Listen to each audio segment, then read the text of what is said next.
If you were going to do this again, would you get a financial advisor? Not in residency. No. You would just wait till afterwards? Yeah. Do you think you was good with your money? I think I was okay. I wasn't wasteful with my money. You were better than me. I wasn't good with my money. I would have had a little bit more ducats if most of my money was going to entertain you. That's what it was. How, Nee? We didn't live in the same city. Wrong girl. Flying to see you. Wrong girl. Yo, Alfred, edit that.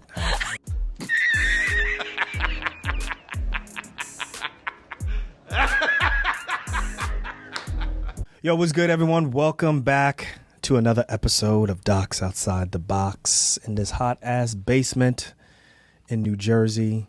Heat wave. I'm Dr. Nee Darko, trauma surgeon. I'm also joined by... Heat wave. Heat wave. Renee. Dr. Renee. So she's suffering from heat stroke. And yeah, we here sweating in the basement because we love y'all. Before we jump into this, though, I just want to say, first of all, actually, I just need to give a shout out to everybody who's watching us on YouTube, as well as listening to us on the pod. We appreciate it. I'm telling you right now, if you're just listening to us on the pod, you're getting a great experience, but you're missing out on a lot of stuff that Alfred, our producer, our video editor, is doing. And it's just dope like that. So I just want to say, if you're watching us on YouTube, you're getting the full experience. If you're watching us on YouTube, you're getting an amazing experience. But I'm telling you, there's just a little bit more that you could be getting. So the links are in the show notes. Show nuts. Show nuts. Got him! In the show nuts. They are in the show notes. In the show nuff. There you go. They're in the show notes where you can catch everything. You can click on our YouTube links. You could also text us also and let us know what you think about the show, or if there's any future ideas that you think we should be talking about, or if there's anybody that you think that we should interview. This is a great way to reach us directly. You can text us at 833-230-2860. We get every text message. We look at it. We respond to it. I've done a better job. Respond to every single text message? I know. Trust, and peace. Yes. Trust. Everybody who has sent us a message on Instagram or text, my bad. But listen, over the last 2 to 3 months, we have caught up. It's just that your brother has been busy on a lot of things. So I just want to say thank you very much for being patient. And we are getting back to everybody on this. And as a matter of fact, listen, let's jump right into this. All right, what are we talking about today? No, because we got a question from people who listen to the show, right? We got a question questions. We got plenty of questions, but we're only going to do one question this time. Okay. And then we got 2 serious topics that we're going to talk about afterwards. Okay. So let's just jump right into this. So we got a question from Dr. Percy. Mm-hmm. Dr. Percy's transitioning from med school into becoming a resident. Yay! And he texted me a very important question. Okay. Right? Very important question. And I wanted to answer this because I feel like, there's like so many different ways that you can answer this question. So many different ways that, you can just give. Let me just jump right into it, and you'll see what I'm talking about. What's the question, Nee? So it says, what's going on, boss? Do you think it's wise to get a financial advisor through Northwestern Mutual? I met this guy at the Black Psychiatrists of America conference, and for residents, one option is $50 per month for financial planning. I know your answer. You know my answer is going to be... Run, Forrest! Run! Yes, sir. Bit me directly in the buttocks. So before we answer this, I want to give my experience first with...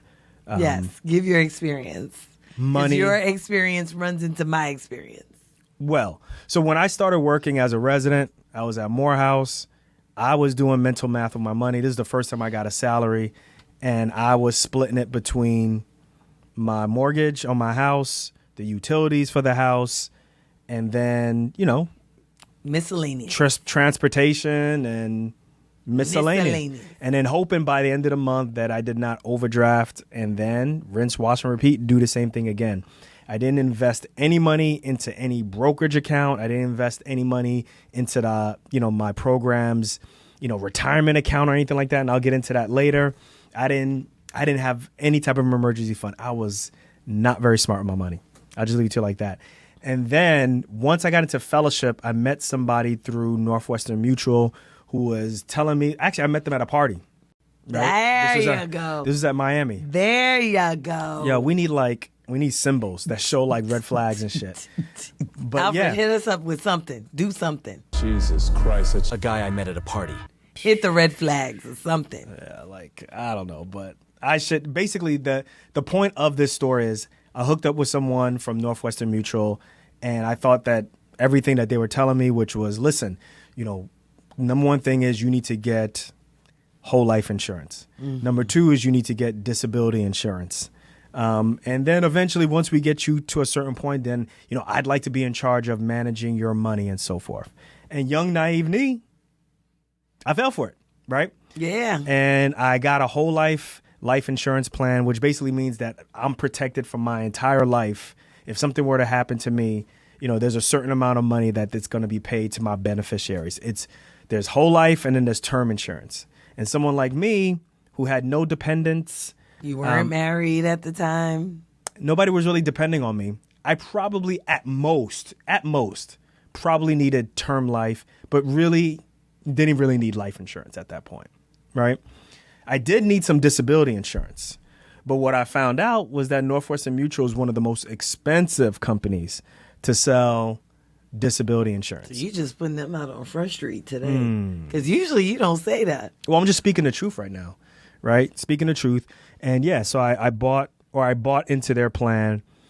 And the other thing is I didn't know how I was paying this dude, right? It's just all I know is that on a monthly basis. Getting paid.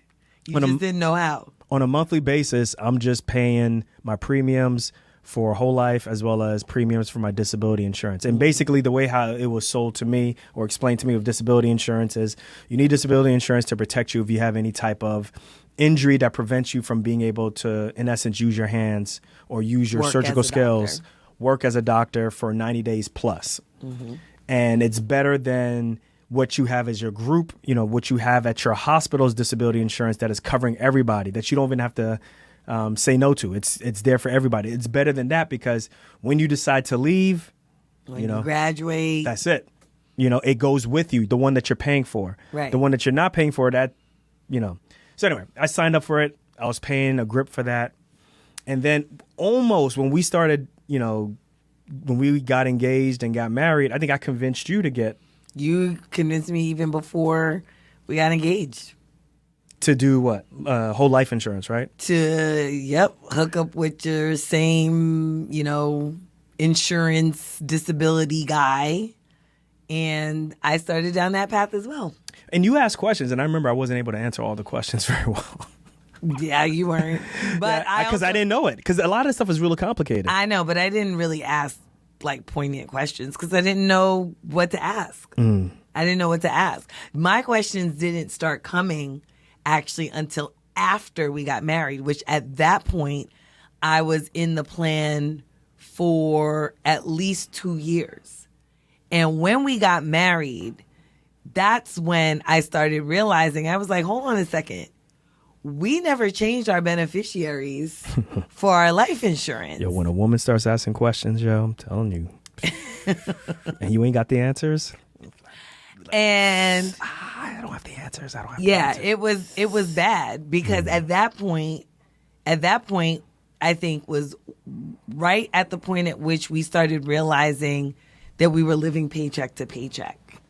And we were like, we got to do something. And I remember saying to you that our insurance plans, so the whole life insurance and the disability insurance plans, were making me very nervous because we were putting a lot of money towards them, and I wasn't quite sure exactly how it worked out. What we were getting, what was the benefit out of it. Like right. I could tell you, it's like a bank and all that stuff, but when it came down to the specifics, like what does that mean? It was right. And we weren't making a dent in our student loan debt. Right. Exactly. So long story short, guys, is we just started down this path of just learning more about our life insurance, learning more about disability insurance. And straight to the point, we just realized that we were paying way too much. And we were paying more monthly to our life and disability insurance than we were to our student loans. Yeah, and that didn't seem right. Seem right. This is before PSLF, y'all. So we were just like, this is not right. Something has to change. And like, no surprise, the person who was working at, Northwestern Mutual, they weren't really happy for us to have this type of conversation, because we were like, listen, like, we got to change something. You got to give us like a lower plan. We got to get something. You got to decrease something so that we could put some more money towards whatever we need to do. But what he said to us was correct, but also shocking, which is, y'all need to budget better. Right? Y'all need to budget better. And he was right about that. And we budget his ass right out. Yeah. Once we figured out the whole, like, we're like, you know what? We do need to budget better. And the first expense that's going to go is you. Yeah. Okay. Because during that whole process of talking with him, figuring out what we're going to do with our budget, we started realizing that there was some products that we were buying or that I had purchased and that I convinced you to purchase that just wasn't right for us at that time. Right. We didn't need a whole life plan at that time. We didn't need that type of disability insurance at that time. So it really changed my perspective on things, and it really had me thinking a certain way, like, damn, like, nobody's going to care about your money as much as you. Exactly. Right? It's like I tell my pregnant women, don't nobody love your baby more than you do. And I almost started the next process with this person, which was, you can start investing money into a quote unquote brokerage account, which he would have managed. And I don't think that it would have been favorable for us. That's the way I look at it. That's my opinion. It may be different for y'all and so forth. So for me, I've always stayed away from Northwestern Mutual for that reason. We moved ourselves away from that. But to answer this question, right, from Dr. Percy, which is, I met this guy at the Black Psychiatrists of America conference, and for residents, one option is $50 per month for financial planning. The gist of his question basically is me transitioning, going into becoming a first-year resident. Do I need a financial advisor? Right? Do I need a financial advisor? And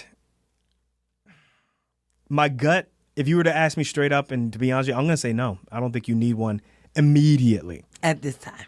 I don't think you need one. If you're in the process of moving down to your spot right now, I think right now, like, my suggestion, let me take a look at my notes. My suggestions are, I don't think you need anything, like absolutely need something right now. The only thing that you need right now is you need your salary. You need a little bit of some cash right now so that you can get, a house or an apartment or some transportation. I think that's the top priorities right now, which is, you got to get yourself a place to live, right? And the big thing is you're transitioning from going from student loans to now having a salary. And for a lot of y'all, this is the first time that's ever occurred. Which for me, I had a job like when I was in my early 20s. Salary. No, not a salary, but we're talking about first job. Right. So this wasn't my first job. That wasn't your first job. Right. But for a lot of people go in medical school, this is their first job. Their first job. Right. Yeah. And that's a big deal. So for me, I think the number one thing that you need to figure out is where you're going to live, and it needs to be reasonable, right? Where you're going to live. I would say rent. Don't buy unless you know the neighborhood really well. And even then, it's like buying a place, you don't even know how your residency is going to go after your first year. Maybe consider it after your first or second year. But I would definitely say rent, and then try to find some place that's kind of close to where you're going to be working at, if you can. Then you're going to need transportation. You're either going to get a Hoopty? That's what you had. You had a hoopty. I did have a hoopty. Right. What'd you have? Nissan Stanza. What year? 1991. And this was, you had it since 2002. Since 2003. And how long? 2002. What You're right. About? You came to school with 2002. And you had it till? And I had it till 2008. How much you pay for that joint? $900. It had a radio? It had a radio. Air conditioner? It had air conditioning. ABS? Probably not. Airbags? No, definitely did not have airbags. But it got me to where I need to go. What I would say that your biggest thing at this point in your life, moving from medical school to residency, is getting comfortable with your money. Getting comfortable managing your money, getting comfortable knowing exactly where your money is going, where you're spending it, how you're saving it, just getting comfortable getting paid. Right. But so you're going to do all of those things that you I see what you're saying, but what does that mean, comfortable? Because that comfort comes from... I'm still talking, so that's why you don't know what I'm talking about, because you interrupted me. All right, go ahead. So all of those things that you just said basically culminate in being comfortable with knowing exactly what to do with your money. And the reason that I'm talking kind of 30,000 foot view is because the notion of getting a financial planner, right, might be that you're not comfortable yet with your money. Right. Right? Like there's a mindset behind this. So when you're looking for, the place to live, the place to rent, when you're looking for, what car, when you're going to pay your utilities, how much you're going to pay, all these kinds of things, the whole gist of that is you got to be comfortable getting paid and putting the money where it's supposed to go. I think looking back, I think what you're saying basically is what you're saying is, look, y'all, like, you can't pay someone to hold your hand with this. Like, you can eventually, but you got to figure this out on your own. Right. You have to know when you need help. And it's not hard at first, right? Because you don't have that many things going on. So what we're breaking it down is look, housing, utilities, transportation, and in essence, student loans. Mm-hmm.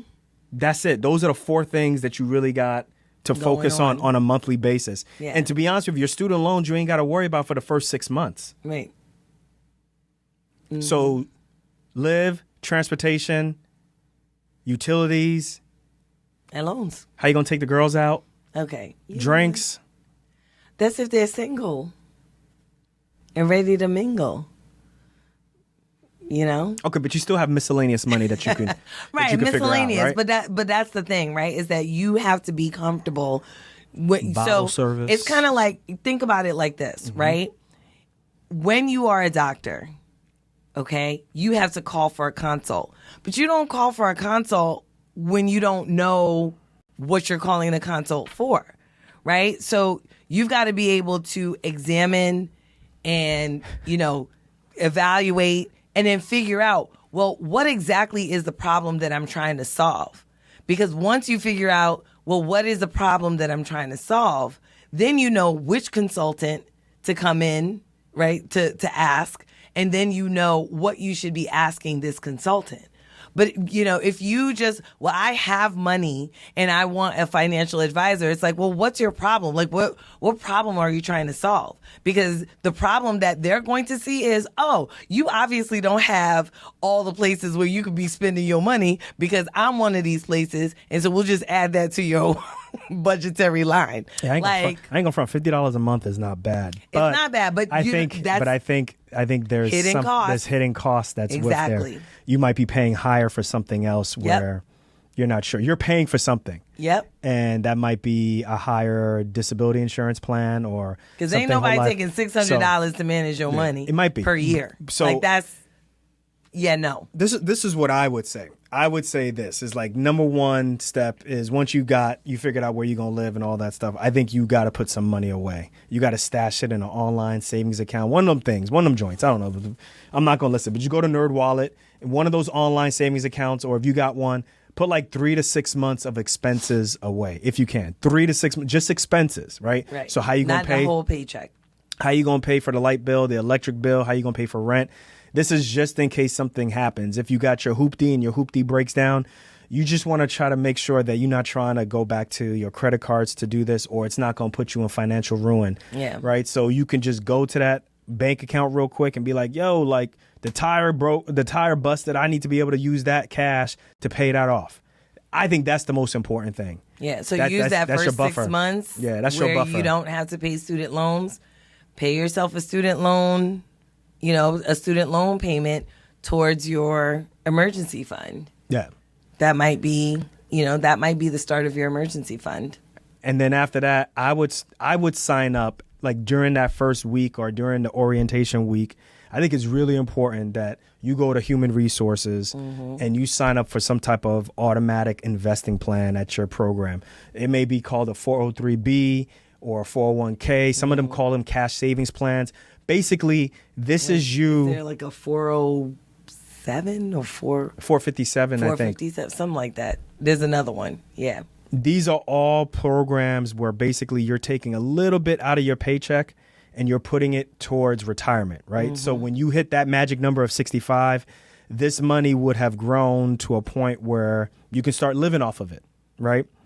And the reason why you want to start doing that now is for every little bit that you put away now, it decreases how much you have to pay in taxes right now, right? So if you can get away with like, I don't know, putting away 10% or 5% of your paycheck into one of these plans and then invest it. We'll talk about that later on. Don't even worry about it. Just listen to the concept of what I'm saying. If you can get away with like 5% of your salary just going into one of these accounts, you're decreasing your tax bill, so that you don't have to pay too much at the end of the year, right? That's one thing to consider. And then also you're signing up for a disability insurance plan that is going to be at your program. We call that group disability, right? That's just in case something catastrophic happens to you, right? You're going to sign up for health insurance, right? And depending on, if you're single or what your family structure is, if you're single, you're probably going to sign up for something that's called a high deductible plan. And that's basically the thought process is you're so healthy, you're probably not going to use the healthcare system much. So your bill, your premium on a monthly basis that you pay to get health insurance is low, right? And there's some benefits that we could talk about later on, but one of them is you get access to a health savings account. You could put money in there also, and that decreases your tax bill. But without making you go too crazy, like these are things that you go to your human resources department and you ask them, what's up with the investing plan that you have for us, for residents? And then talk to me about disability. And then talk to me about healthcare and all that. Like, let's talk real quick about that. Right. And then what I would start doing is once you get all of that stuff done, hopefully you've gotten that stuff done in the first 2 months, 3 months, you're starting to get comfortable with your money. Then I would start doing some research because you still got to work, right? You still got to deal with some, your attendings. You got to deal with your upper levels, giving you a hard time. You got to get there at 5 a.m. You got to leave at 6 p.m. You got to make food. You got to do all these different things. It's tough. It's a lot. It's a lot. And now, so I would just say start doing a little bit of some research on student loans. That's what I would say. Start doing some research on student loans, how you're going to start making some payments and so forth. And then, if you get to a point where you're like, I need like additional help, I would say student loan planner is a good place to start. Like we had Travis Hornsby. We had Travis Hornsby on our show. He does a really good job of that. Right. And that's like 6 steps that I listed for you right there. And when you're working with student loan planner, like they're helping you to identify if you qualify for PSLF. Right. That's the plan where, you basically make consecutive payments for 10 years. If you can make consecutive payments for 10 years at a minimum amount, they are going to relieve a whole bunch of your student loan debt. And for a lot of y'all listening right now, we thought we was dying with $242,000 of student loan debt. Y'all are graduating with $400,000. It's a lot of money. It's a lot of money. So, we paid ours off, straight cash. But I don't know nowadays if that's a viable option. I mean, it's always a viable option. The question is whether or not it's necessary. Would you do it, though? Let me ask you a question. If you had an opportunity to do things again, but it's now, like let's say you were graduating from medical school in 2015 and you're listening to us now. I would have to see how many years I would have to work before I could get my student loans paid off because I did work at a nonprofit. Let's say you had like 5 years left. 5 years? Yeah. Would you stay at your first job for 5 years? Maybe. Okay. Yeah, maybe if it were tolerable. Yeah, I mean, you could do anything, right? You went to medical school, you went to residency. Well, medical school was tolerable. Well, residency wasn't. But for a lot of people, medical school is tough for a lot of people, but they deal with it, though. Yes. You know what I'm saying? But you had fun in medical school. Oh, yeah, I did. Right? A lot of people don't have, there are people who don't have that type of fun in school. Residency can be a beast, fun. So, yeah. Well, your first year was tough. The first year was tough. After that, it was actually pretty good. My 5 years were tough. I didn't have anybody on my ass like you did, but it was just tough. Yeah. But I think that starting with those points, which is like just focus on your living, how you're going to eat, your utilities. Then after that, focus on putting some money away for a rainy day fund. Then do some automatic investing, go to your human resources department, and then start doing some research go to a expert on that. I think that's an amazing start. Yeah. And then if you feel like, okay, I'm like 7-8 months in, or I'm like a year into this, which I think is the best place, or 2 years in, then maybe you could start considering a fee-only advisor. So even then, I don't know if I would in residency, especially if we're talking about kind of the prototypical single resident. You know, nothing has changed with your situation. You haven't added any dependents, nothing. Like, at that point, I don't think I would. I think, honestly, I would still be using those years in residency. If you got a girlfriend, though, or... You know, what, a girlfriend is not a dependent? Could be the way how they act. How do they act? You know how you was acting. I don't know how I was acting, me. First of all, half the time in residency, we wasn't even together. Yeah, so I'll put your business out on Front Street. So I reached out to our financial advisor. I'm not going to say who it is, but our financial advisor is fee only. And I wrote to her and I asked a question about this question. And it says, I could be wrong, but I feel like resident and fellows don't think they can afford a financial advisor that's not selling them insurance. I've had a lot of conversations with resident and fellows where I've quoted 2 payments of $1,500, so $3,000 total, 3 stacks, y'all. And I've had 90% not move forward and only like 10% move forward. I've referred some of them to, we just mentioned Student Loan Planner, so they can at least get a better idea of what student loan payment plan they should get set up on, whether or not they might qualify for PSLF, right? That's some nuggets right there, major key alert. Yeah. I feel like getting a quality fee-only financial planner in residency or training, even if it's just for a one-time financial plan, would help with setting up a good budget, opting into the program's Group DI if possible, and disability insurance is right, DI. Mm-hmm. And making sure there's a future increase option. Know what to look for in their first contract, including knowing whether the upfront payment is actually a repayable loan, and talking through anything else they're concerned about. So based off of that perspective, I think they probably are thinking towards the end. Yes. You know, towards the end. So that I would be comfortable with. Hiring a financial planner to basically start managing your money. You got to be careful of that. I think you need to be very careful. Watch them ESPN documentaries, y'all. Getting a snapshot. There's a reason why athletes be broke, man. Well, getting a snapshot consultation from someone, I think is reasonable, right? To be like, hey, just wanted to get your quick opinion about X, Y, and Z. Can we set up a consultation? You know, let me just tell you what I was, thinking about, what I'm doing currently, so that way I feel like I'm prepared once I start making that 6-figure salary and, maybe have a little bit more on my plate to manage. I think that that's reasonable, and that's coming from a financial planner. So yeah, I don't think that hiring someone to manage you is the way to go, but having a consultation, I think, is reasonable. Yeah. Yeah. So that's what I wrote back to them. I said, I don't think you need to get one at this point, particularly since you're transitioning into getting that job. You don't even know if you're going to have any extra pay, extra money to do that. And I do think that you still need to budget in like fuck around money, right? Like how I'm going to have fun with friends, because everything, hold up.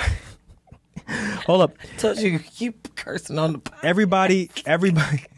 Everything is a priority. I'll be on LinkedIn. Right? Everything is a priority.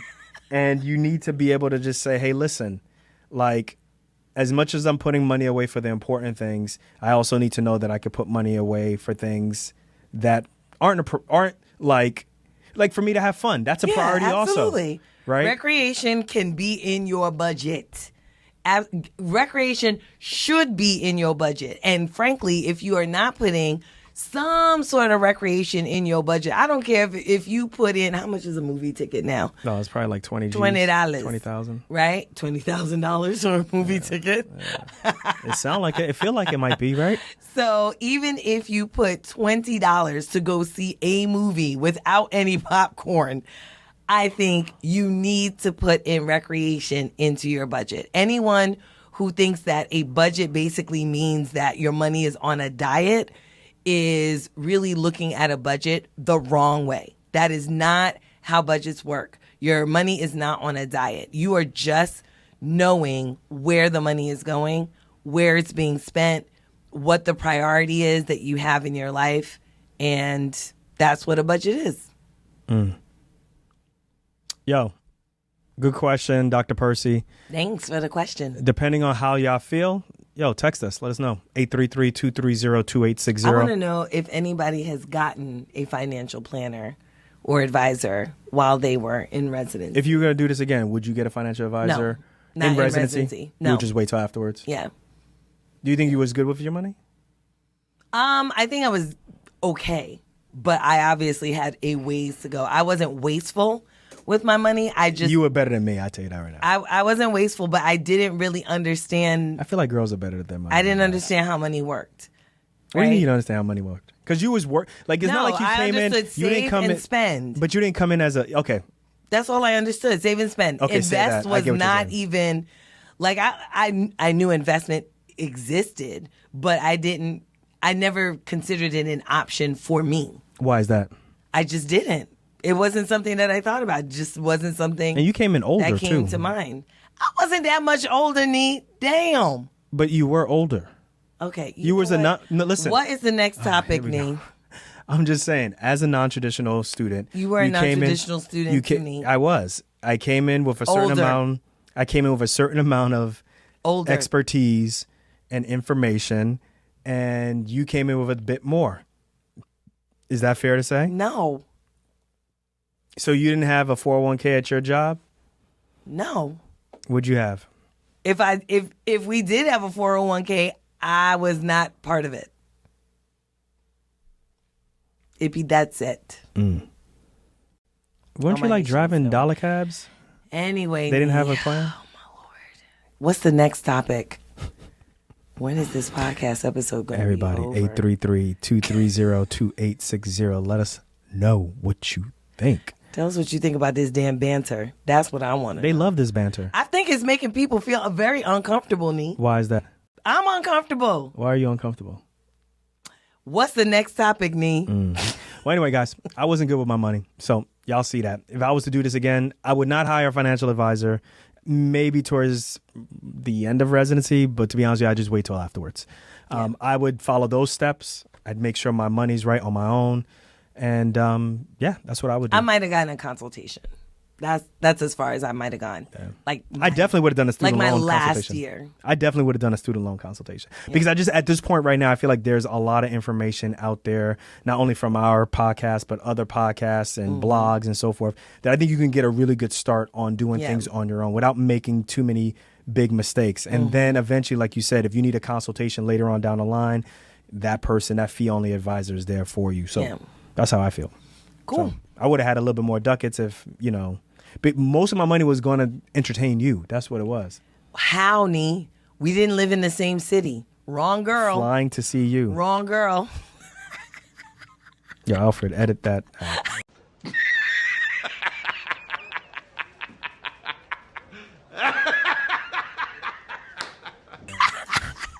What was the meme that we saw? Or the video? Was it a reel? What's that? The guy was like, do you remember? No. When the guy was like, anytime I remember something that my girl doesn't remember, she goes, wasn't me. Must have been another woman. Come on, yo. Chill out, yo. Must have been your side chick. Must have been your other girl. Speaking about awkward situations. What? Let's jump into. We saw that. I watched that concert yesterday with Kendrick Lamar's pop-up concert in Los Angeles. Oh, Lord. Damn. They not like us 5 times? Yo, he don't like Drake. Everybody, go back to our previous a couple of episodes before where we talked about, that beef. Here's what I think about. What is it like to have, what would it be like to go through Eminem or to have your biggest critic in residency or even as an attending be the best at their job or the most written the most chapters be your biggest ops? Because that's what Drake's going through, right? His biggest ops is literally the best rapper out there right now, if not one of the best ever. Has a lot of money. So what I'm equating it to you is what if your biggest ops in medicine was someone who is well written, gone to conferences, all of these different things. Like, how do you counteract that? I'm not like them. I'm not like them. I'm not like them. Hey, hell, hold on a second, guys. Don't get us jumped, please.